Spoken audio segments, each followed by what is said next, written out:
mujizat Tuhan itu katanya. Ya. Jadi kalau aku kayak begini, aku nggak merendahkan orang-orang yang percaya kan. Jadi begini, alah ceritamu banyak betul. Siapa sih sebenarnya dia? Jadi begitu kan, jadi bertentangan. Tapi di lain sisi belum pernah aku seperti di sini kan banyak ilmu-ilmu apa segala macam. Saya belum pernah menerima itu, belum pernah jadi lari ke situ menyembah-nyembah apa, nggak pernah. Kalau itu tanya mujizat ya, aku satu kata aja, aku bilang satu kalimat, mujizat itu adalah hidup kita sendiri. Nah, itu Itu toh. Artinya sebenarnya kau udah alami, cuma kau nggak rasakan karena imanmu kayak tertutup dengan keyakinanmu itu.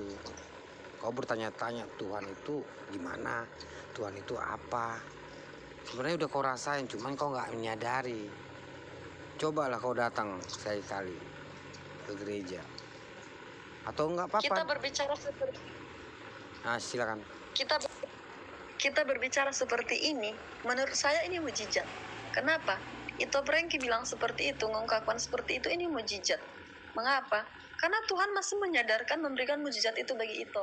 Berarti Ito masih sadar bahwa masih butuh Tuhan, makanya dicari, makanya ditanya. Ini mujizat besar.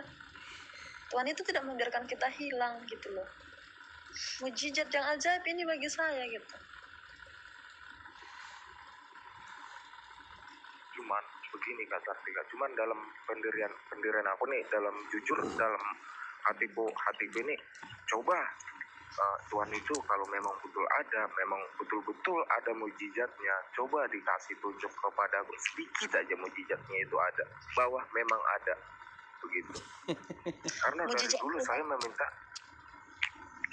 Kenapa Kak Tarja? Mujizat Tuhan itu nggak murahan. Iya, Tuhan memberikan mujizatnya untuk semua orang. Tuhan memberikan nyawanya untuk semua orang. Tapi bagi orang yang percaya, itu loh. Bagi orang yang percaya, itu Prengki saya tanya, udah percaya benar nggak? Udah percaya sungguh-sungguh nggak sama Tuhan?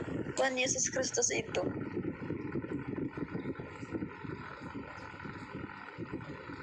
Karena ada, saya pernah dulu yang aku bilang setahun itu, saya pernah sempat dekat sekali, sampai pengurus gereja bilang, kamu kalau kamu tinggal di kampung, kamu ikut ya, jadi pengurusnya gereja katanya. Pernah aku ikuti, aku jalani dengan tulus, nggak pernah menyeleweng untuk aku pernah nggak, maksudnya saya ngikuti aktivitas gereja nggak pernah bermaksud untuk ke hal yang negatif, jadi tulus. Tapi jadi aku down, astaga, masa sampai setahun belum pernah merasakan betapa indahnya mujizat Tuhan itu. Jadi aku jadi down kan, jadi sudahlah, jadi tinggalkan lagi, jadi pergi lagi perantau sampai sekarang. Mulai dari ya hampir 2 tahun kali ini saya demi apapun saya belum pernah menginjakan ibadah gereja. Tapi yang gue bilang tadi, walaupun di daerah Kalimantan ini banyak ilmu segala macam, saya belum pernah menyeleweng ke sana. Tetap kependirian, gimana ya? Bingung sih, tetap kependirian bahwa saya agama Kristen. Saya nggak pernah ke situ, maksudnya saya nggak, walaupun saya nggak pernah merasakan mujizatnya Tuhan, walaupun saya nggak walaupun saya nggak pernah mengenal Tuhan, saya nggak meleng jadi seperti menyembah tuh, banyak orang-orang di sini pakai ini nih biar supaya jaga badanmu. Saya nggak pernah menerima itu. Aku mau tanya sama Ito, yang memberikan Ito hidup siapa? Nah itu yang sekarang perjelas, yang aku pertanyakan, aku juga bingung nih siapa. Jadi terus, prinsip pribadiku begini. Pokoknya udah tadi. Prinsip pribadiku begini, curhat sharing ini serius nih. Iya. Jadi aku rasakan sekarang begini. seistilah saya hidup nih kan, hidup ketiba saya sakit ya paling sakit ke klinik berobat, ada ini keluhan berobat, makanya sampai sekarang hidup. Jadi itu sehat, misalnya sakit sehat karena dokter atau tukang obat gitulah. Jadi seperti ini, saya sampai sekarang makanya hidup karena itulah obat-obat, pokoknya gimana ya, gak pernah membawakan atas campur tangannya Tuhan, makanya saya sampai sekarang masih hidup begitu. Nah, oke toh, obat tadi ya, untuk pergi itu ke klinik, ke rumah sakit, beli obat ini pakai apa? Pakai duit pastinya. Duit kan? Nah, ya, pakai duit. Duit ini itu ambil dari mana? Hasil kerjaan toh? Itu hasil ya, kerjaan. Hasil keringat sendiri, hasil kerjaan. Oke. Dari hasil kerjaan ini itu bisa kerja dari mana? Saya kerja ya karena gimana ya, karena kesehatan saya, kebugaran badan saya, maksudnya saya masih bisa bekerja untuk mencari duit. Nah, kayak gini loh toh, kesehatan itu sebenarnya kalau kita sadari itu mahal, itu dari Tuhan. Kita bisa hidup dari Tuhan, kita bisa melakukan apapun itu dari Tuhan. Nah, itu sepele itu loh toh, sepele banget, tapi itulah mujizat itu aja kita renungkan. Sebenarnya mujizat itu besar, mujizat itu adalah hidup kita.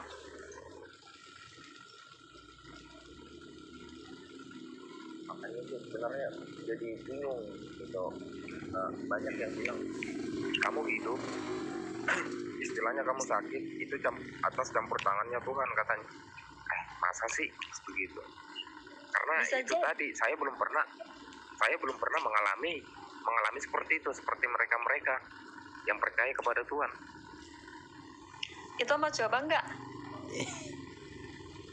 Nah, itu yang pertanyakan, itu yang tadi aku bilang kan, ke topik istimewanya kan aku bilang gimana supaya aku itu mendekat, mengikuti jalannya gitu. Nah, meskipun mungkin dulu itu bertanya-tanya gitu kan, nggak percaya, sekarang coba aja. Ada lebih baik kita tidak percaya dengan omongan orang. Jadi kita langsung jalani sendiri. Aku mencari Tuhan itu dengan cara apa? Itu berdoa sama Tuhan, langkahkan kaki beribadah ke gereja, ikuti kehendaknya Tuhan. Coba cari secara pribadi dengan hati Tuhan. Minta sama Tuhan, aku mau mengenal Engkau sungguh-sungguh. Itu. Nah, ketika kita sudah mengalami itu, minta ampun sama Tuhan, tadi rendahkan hati sama Tuhan, miliki komitmen. Komitmen itu namanya komitmen sampai akhir. Setia itu sampai akhir, bukan 1, 2, 3 tahun, tapi sampai akhir. Itu namanya setia. Orang yang bertahan sampai akhir, itulah yang mendapat mahkota kemuliaan. Bukan yang 3 tahun ikut Yesus, 4 tahun ikut Yesus. Bukan. Dalam mengikut Yesus juga pasti mengalami namanya permasalahan, memikul salib. Jadi harus perlu ketekunan. Saya perjuangan saya dulu waktu di kampung, mendekatkan diri, maaf cakap bukan apa, sangat luar biasa. Menurut aku pribadi perjuanganku itu sangat luar biasa. Jadi begini, dulu waktu saya mulai mendekatkan begini, saya nih hari-hari Minggu mandi berangkat ke gereja, terus itu mulai dari rumah sampai ke gereja itu baru gereja tolak berupa gereja ibeko, masa perdosa nautus gereja, saya acukan itu. Makanya dari dulu ada pendeta, saya kan di Betel nih, di GBIS Betel Injil Sepenuh. Jadi di Betel itu kan ada kata puasa nih, saya mengikuti puasa karena bapak pendeta saya dulu, coba kamu menekuni, kamu ikuti semua, pasti kamu lebih lebih pokoknya intinya perkataan dia itu, kamu lebih akan mudah mendapatkan mujizatnya kalau memang kamu mau ingin mujizatnya. Aku ikuti semua, puasa, tinggal di gereja seminggu, saya sudah ikutin kan. Tapi sampai kapan sih mujizat Tuhan itu dikasih gitu kan? Setahun saya wah boleh bereng-bereng jolma idokon banget sosok ko era nggak sosok ko pendeta ini ba indah lagi karena ketekunan itu. Kembali lagi ke motivasi tadi toh, motivasi kita jangan sampai salah gitu kan. Jadi motivasi utama itu hubungan dengan Tuhan, jangan mencari mujizat gitu. Jadi cari sumber mujizat itu, utamakan sumber mujizat. Sumber mujizat itu Yesus Kristus. Nah, kan dia sumbernya, kita dekat dengan dia, kita sahabatnya dia bapaknya kita. Pastinya dengan kemurahannya akan dikasih ke kita gitu. Jadi motivasi kita awal itu, caranya itu tadi, itu harus lebih percaya sungguh-sungguh lah. Percaya sungguh-sungguh, Tuhan pasti tolong kok, asal lah kita mau memberikan hati gitu. Nggak usah banyak tanya Tuhan itu di mana, mujizatmu mana. Bilang aja, Tuhan aku mau percaya sungguh-sungguh samamu. Meski aku tidak melihat sekarang, namun aku percaya. Nah, mujizat itu akan menyertai. Tanpa kita minta-minta, tanpa kita merengek sama Tuhan, Tuhan itu bakalan kasih. Asal kita memiliki hubungan yang benar, yang intim sama Tuhan gitu, pengenalan yang benar kepada Tuhan. Makanya itu sampai sekarang aku pernah berpikir gitu, tapi apa benar Tuhan belum memaafkan aku karena kenakalan dulu, makanya belum dikasih sampai sekarang gitu. Itu sudah pernah nggak minta maaf atau minta ampun sama Tuhan?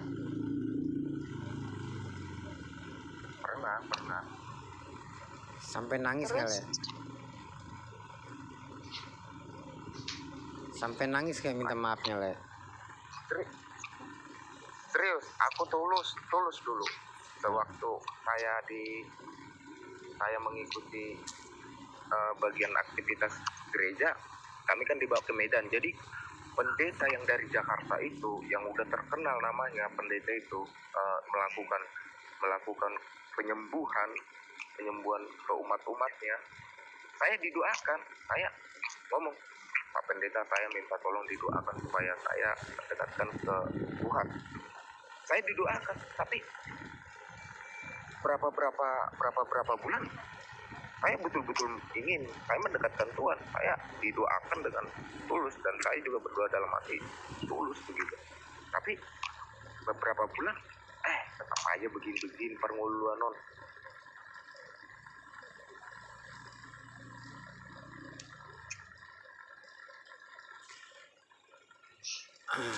Nah itu tuh apa ya? Susah kayaknya, termasuk lah ini kayak pernah nggak kasusnya itu Sartika si Joni Sinaga.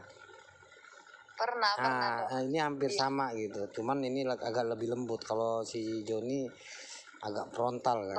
Iya, jadi gini, sebenarnya waktu itu juga aku mau cerita itu sama si Joni, cuman banyak orang.